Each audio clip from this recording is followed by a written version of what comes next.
Synthetic routes means how we can prepare different substances starting from different reagents or the routes which we follow to prepare different chemical compounds or organic compound. We call that as a synthetic route or also known as the organic synthesis. For example, if we want to prepare the aliphatic compounds, we take a different synthetic routes, and if we want to prepare aromatic compounds, we take different synthetic routes. There is no like you cannot say this is how it start. Let's make a web in which we relate everything, making a synthetic route.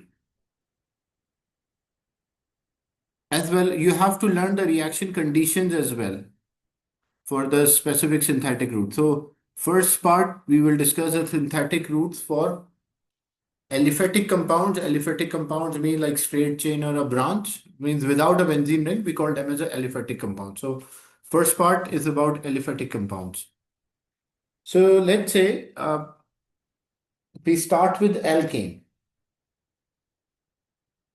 How we extract these alkanes? We extract these alkanes by the fractional distillation of the crude oil. So we have the alkane,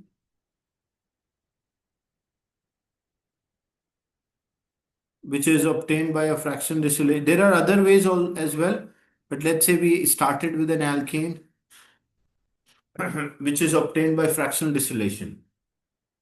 Now, if this alkane I want to convert into alkene,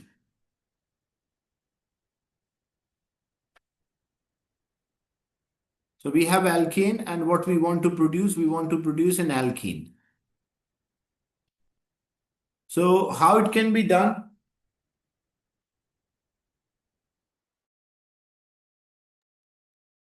We can produce an alkane. We can produce an alkene from alkane by cracking. But remember, this cracking, like we can do cracking, but this cracking will not produce the same alkene as the alkane. Like example, let's say we have a octane. So if we crack octane, we will not get octene. We will always get a lower alkene. So we can do cracking, but it will produce a smaller alkene as the original alkane.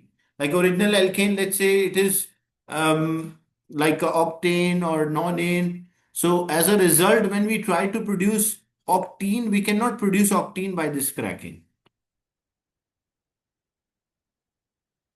And opposite, if we have an alkene, we can convert alkene back to alkane and we can have like a same alkene as alkane. Like if it is a propene, we can produce propane. If it is a butene, we can produce butane. If it is octene, we can also produce octane. And how it can be done? What are the reaction conditions for this? This is a addition reaction. The reagent which you have to learn the conditions as well as the reagent. So the reagent which we use, we need a hydrogen and we also have to supply heat energy. So it should be a high pressure. So high pressure should be used. And what catalyst we use? We use nickel as a catalyst because nickel is a catalyst for conversion of alkene into alkane. But in this way, we will produce the same alkane as alkene. Like if the alkene was, let's say, butene, alkane was butane. If alkene was like octene, the alkane will be octane. So it will produce the same product.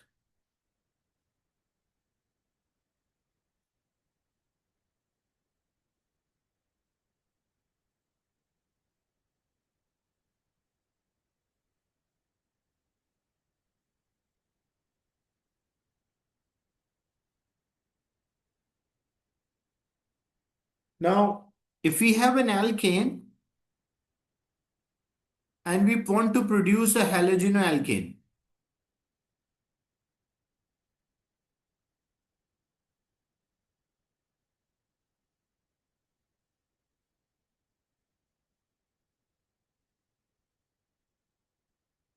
so we have an alkane and we want to produce a halogenoalkane. So as a result, what reaction happen or occur, and this will give the same product. So we will undergo a substitution reaction. Like it can undergo a substitution reaction, and this substitution reaction may be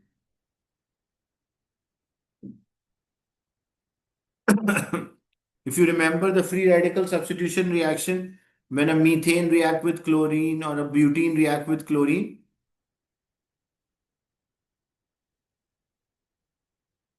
So what are the reaction condition we need? We need a UV light, ultraviolet light, and pressure is a normal like room temperature, RTP, room temperature and pressure we need, and we need a chlorine as a reagent or a halogen as a reagent. It's not only chlorine, we can use bromine, we can use other, so we can simply say we need a halogen, and it will undergo a substitution reaction.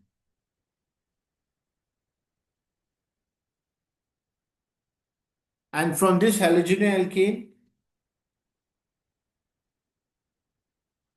from if alkene you want a halogen-alkane, so what are the reaction condition for alkane to to produce a halogen-alkane? We need, this is an addition reaction, so we should react with a hydrogen halide, like hydrogen chloride, hydrogen bromide, hydrogen iodide. So it should react with a hydrogen halide, and the reaction conditions are room temperature and pressure.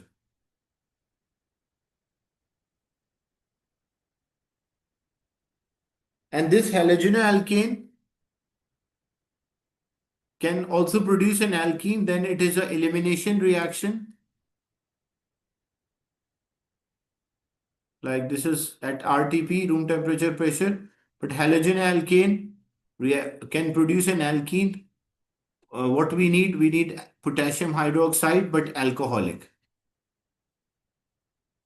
So if you use alcoholic potassium hydroxide or a sodium hydroxide, as a result, there will be elimination reaction and it will produce an alkene. From halogen-alkane, if we want to produce an alcohol,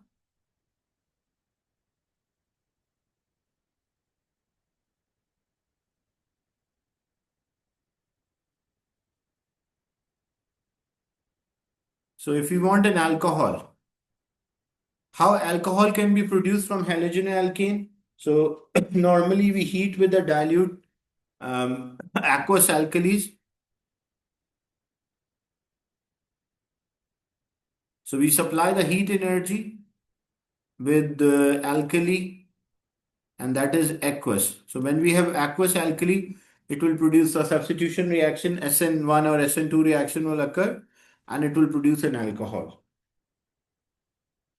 And if we have an alcohol and we want to produce a halogen-alkane, so if you remember the reaction of a sulfuric acid and a sodium halide, like example H2SO4, and sodium or a potassium, like sodium halide or a potassium halide we can use.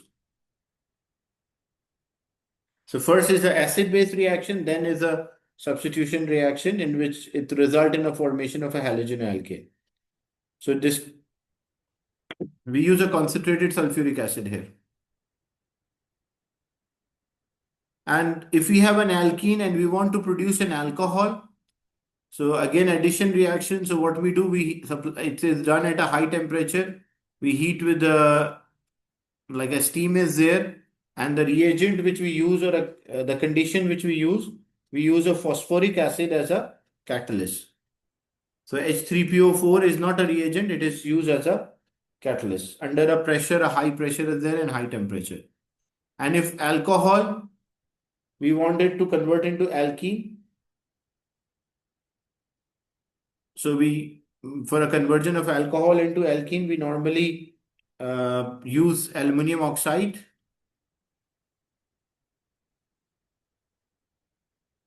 Hot aluminum oxide is used, and that it result in a formation of alkene.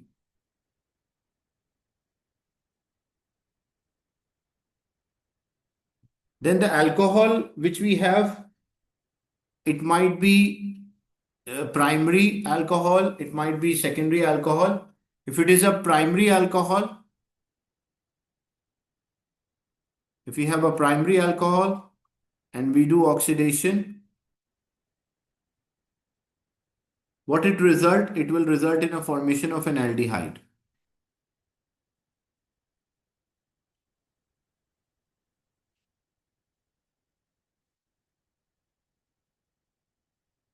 So this will be an aldehyde. And if we have a secondary alcohol,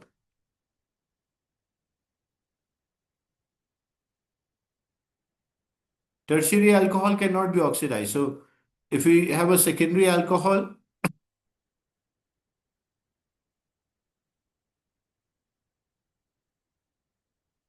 when we do oxidation of a secondary alcohol, this will result in a formation of a ketone. And these reactions are oxidation reactions, so we need an oxidizing agent. Tertiary cannot be oxidized. So what are the oxidizing agent? We can use acidified potassium dichromate 6. So the reagent potassium dichromate K2Cr2O7 we can use, and that must be acidified. Here also we can use K2Cr2O7, which is acidified. This will form an aldehyde. And aldehyde can further oxidize to what? If we do further oxidation, aldehyde result in a formation of a carboxylic acid.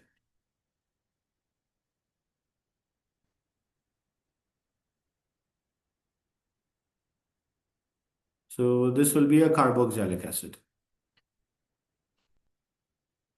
And this is also oxidation reaction. So again, we need acidified potassium dichromate, K2Cr2O7, and that must be acidified.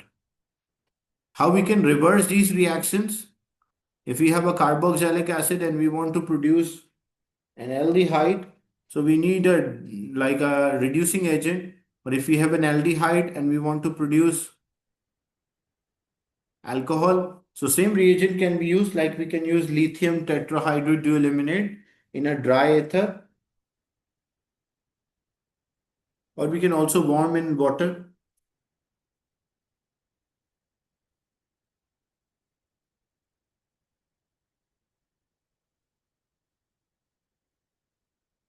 So we can take NaBH4, lithium tetrahydrodualuminate, this is a borate. We can also use LiAlH4, lithium tetrahydrodualuminate. Both are useful, both are good drying agents. So NaBH4 can be used, or we can also use NaAl H4, lithium tetrahydrodualuminate. And then the carboxylic acid, we can use a reducing agent to convert aldehyde. No, we can use a conversion that I also mentioned. Here is a conversion. We can convert the aldehyde into alcohol by reducing agent, or we can use reduce carboxylic acid to aldehyde and then aldehyde to. So both reductions are possible. And we use the same reagent. If I want to convert carboxylic acid to aldehyde and aldehyde to alcohol, I need the same reagent.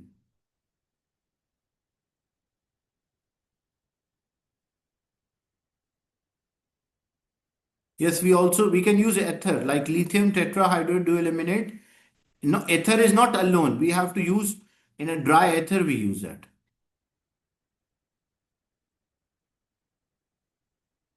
Alone ether is not used.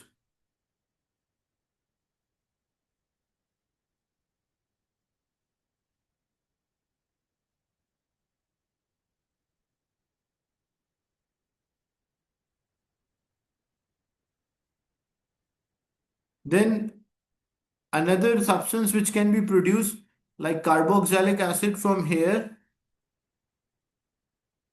If we take a carboxylic acid and we take an alcohol, so carboxylic acid and alcohol can combine, and what it will result in a formation of ester. So this can produce ester.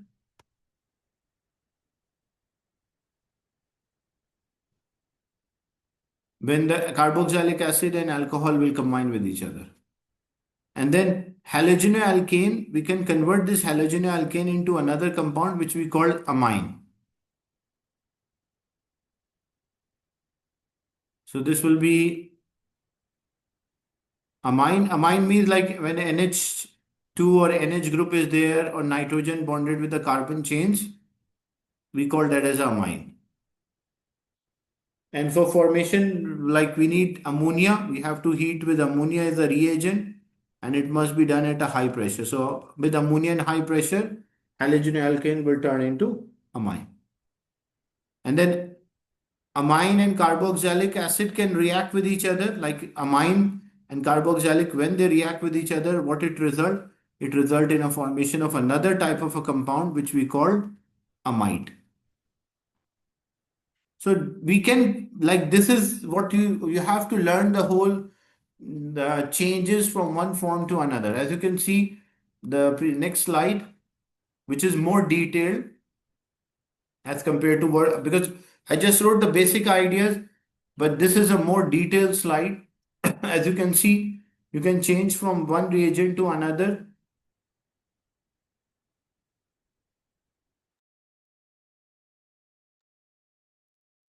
So you can take any starting point, it's up to you.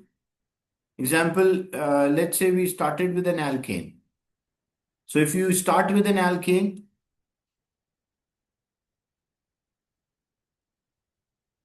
so if we start with an alkane, we can convert into halogenoalkane by reacting with the compounds such as bromine, chlorine. It's a free radical substitution reaction is there. When we have a halogenoalkane, this halogenoalkane can convert into alkene when potassium hydroxide, alcoholic potassium hydroxide, and we heat under reflux.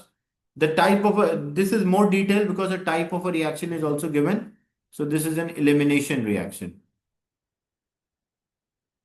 If alkene react with bromine or chlorine, it will produce dihalogenoalkane. Dihalogenoalkane means like two halogen groups are there. If we do oxidation of alkene, it will produce a diol. And dihalogenoalkane, if we heat with potassium hydroxide, aqueous potassium hydroxide, and heat under reflux, so there will be a nucleophilic substitution reaction that will also produce diol. Or if we have a halogen like alkene react with hydrogen halide, electrophilic addition which result halogenoalkane. This halogenoalkane, when we react with ammonia under high pressure, it produce amine. It can produce like, then we can also have like a secondary amine and a tertiary amine. What does it mean? It means like if multiple substitution are there, then it will be a second, like if two hydrogen are replaced by carbon chain, it will be secondary. If three are replaced, then it will be tertiary. Like all three hydrogen are replaced.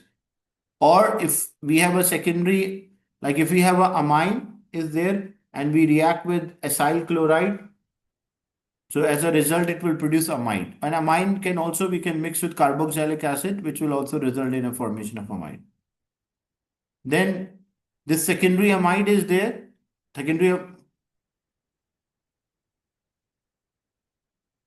what is halogen? Halogenoalkane means like a carbon chain with attached with a halogen like fluorine, chlorine, bromine, or iodine.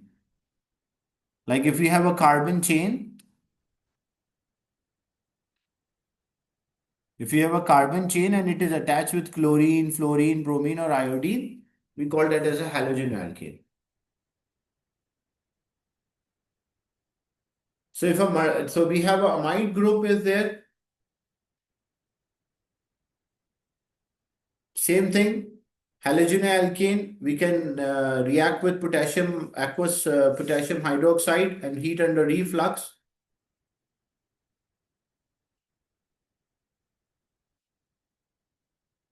What is like halogenoalkane from amine?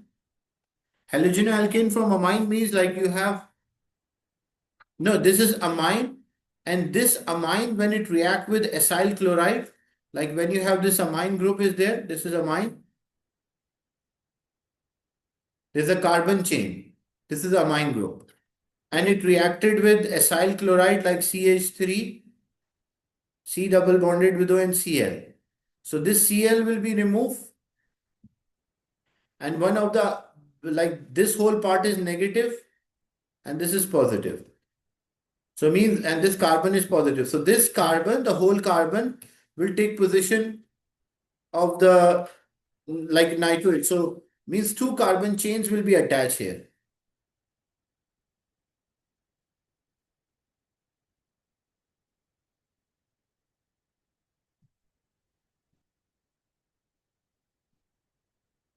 So if this is a amine group, this is ethanoyl chloride or acyl chloride, in which this is partial positive and chlorine is partial negative. And we have a amine group. Amine group, there's a carbon chain. We can represent by C, like, so this is CH3, this is H, and there's also another H, and there's a lone pair. So in this case, this part is partial negative,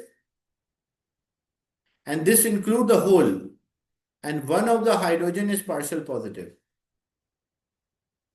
So this whole negative part will take position of the chlorine. As a result, what we have CH3, C double bonded with O, then N is there, H is there, and then CH3. And there's also like, because the nitrogen has already formed three bonds, so this is a stable compound. This is what is formed. This is called amide linkage, amide or a peptide.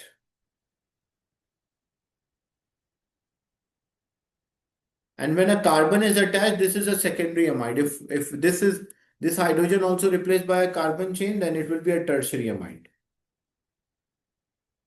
And simple amide means like CH3, C double bonded with O and NH2. This is primary amide. So this, because already a carbon with nitrogen in like amine, so that's why it will result in a formation of a secondary. So that's why it is written as secondary amide. Is it clear?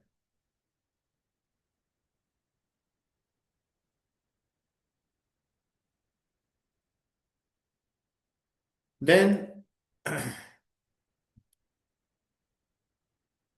same thing, if a halogen alkane, we can convert into alcohol by reacting with aqueous potassium hydroxide and heat under reflux and nucleophilic substitution.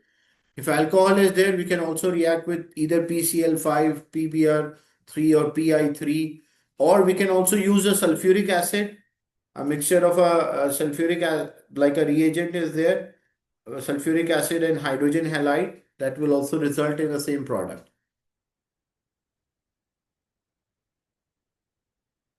The alcohol which we have, it might be a primary. If it's a primary, it will produce an aldehyde. If it is a secondary, it will produce a ketone. Tertiary cannot be.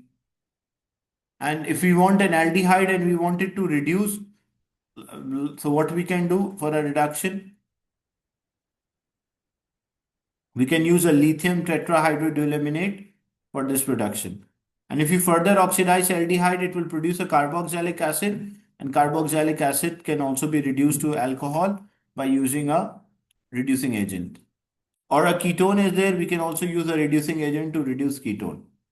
Ketone can be converted, ketone and aldehyde can be converted into nitrile groups by reacting with HCN or KCN. This reaction is mainly used to increase the number of the carbon. Like if I want to increase the number of the carbon in a compound, I will prefer this. Like let's say I have a ethane, but I don't want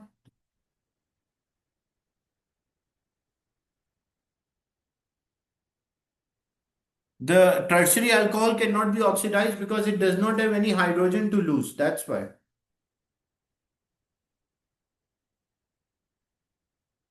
Oxidation is addition of oxygen or removal of hydrogen. So let's say I want ethane and I want to produce a propanoic acid. So ethane has two carbon, but propanoic acid is having three carbon atoms. So means first first objective will be increasing the number of the carbon. So how increasing a number of the carbon? So how we can follow this? So we are here, and the only way to increase the number of the carbon is by reacting with HCN and KCN. So means I have to produce a hydroxynitrile.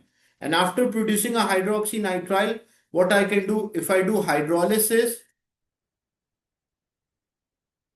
if hydroxynitrile means what? Like we have a OH will be there and CN group is there, H will be there and CH3 is there. This is called hydroxynitrile group. And if you do hydrolysis of the hydroxynitrile group, it will produce a carboxylic acid. But the first, we have ethane. So first from ethane, I will convert into chloroethane. Then chloroethane, I will produce ethanol. Then ethanol, I will produce an aldehyde. From aldehyde, I will produce hydroxynitrile but when I produce hydroxynitrile, automatically the carbon will increase. Like here, when we started, this was having two carbon, like C2H6. Here, because we want to reach at this point, but we want more carbon atoms. Whenever carbon atoms we now want, what we prefer the HCN and KCN. So C2H6, you have ethane. So from ethane, when you react with bromine or chlorine, so this will become C2H5Cl. Then you react with aqueous potassium hydroxide. So it will produce what? It will produce C2H5OH. This is a primary alcohol. So what it will produce? It produce an aldehyde, like it will produce CH3CHO. That is an aldehyde. But when this aldehyde reacted, so what will the product? Because HCN and KCN, so nitrile group is also added. So the product will be CH3, C double bonded with O and H. That is an aldehyde. And it reacted with HCN and KCN mixture, a mixture of KCN and HCN. So this H will combine with oxygen. So this will become OH. This H is already there. This H is there, no change. And the CN will combine here. So as a result, the carbon number increases. So what it will become? It will become 2 hydroxy nitrile. So this is 2 hydroxy nitrile. And now this 2 hydroxy nitrile, what you want? You want to produce carboxylic acid. So it's not mentioned here, but if you want a carboxylic acid, what we can do? We can simply do hydrolysis. So when I do hydrolysis of the nitrile group, it will produce a carboxylic acid. So this will produce a propanoic acid. This is how it is done. This is how we increase the number of the carbon in the structure. There's also another way, decreasing the number of the carbon in structure, but first part is increasing. This is a way to increase the number of the carbon. Is it clear?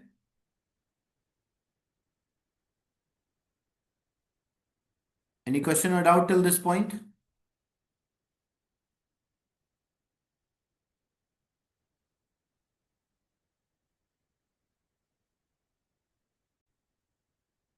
Sir, Yes. sir, when we start from topic one next week, will the classes be physical as well? So the carboxylic acid, if it combined with an alcohol, the combination of a carboxylic acid and alcohol, which result in a formation of ester, because alcohol, or if we have a acyl chloride combined with carboxylic acid, this will also produce ester. Or alcohol combined with a carboxylic acid, this will also result in a formation of ester. We use sulfuric acid as a catalyst. And if you have a nitrile group, if we do hydrolysis of the nitrile, even any nitrile is there.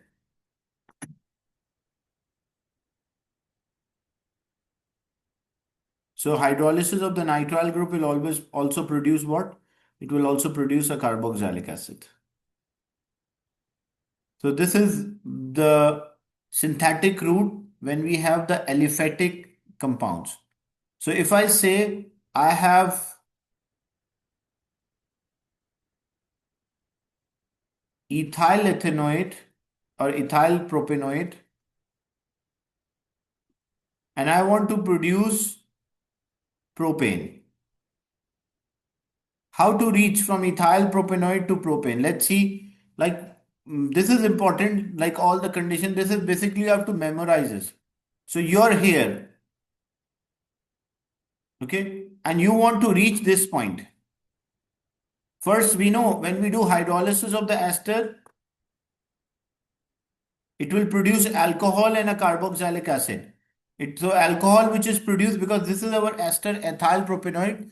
So the alcohol which it produces is ethanol, and the carboxylic acid which it produces is propanoic acid. So I want a propane, so I will use a propanoic acid. Then this propanoic acid, what I will do? I will use a reducing agent, and that reducing agent will produce a propanol.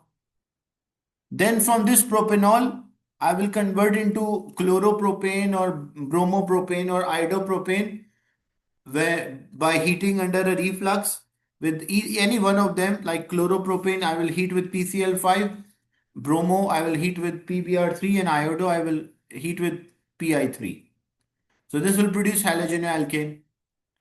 Then from halogenalkane, if I from halogenalkane, when I react with potassium hydroxide alcoholic, it will produce alkene, and that alkene, if I react with hydrogen, so what it will produce an alkane. So the synthetic route which I will follow, I start with carboxylic acid, produce an alcohol, halogenalkane, I produce alkene, and alkene, I produce an alkane.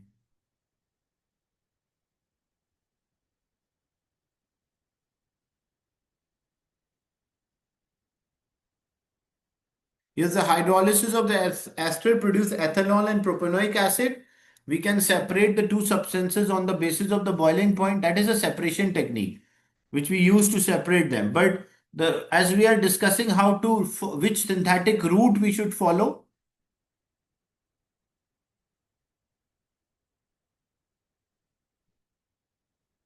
So which synthetic route we should follow? That is the route we followed is starting with a carboxylic and reaches the halogen alkane. Is it clear? Anyone having a doubt or a question? So this is very important to learn, like all the reaction conditions. As the exam point of view, they will ask preparing different substances starting from different reagents.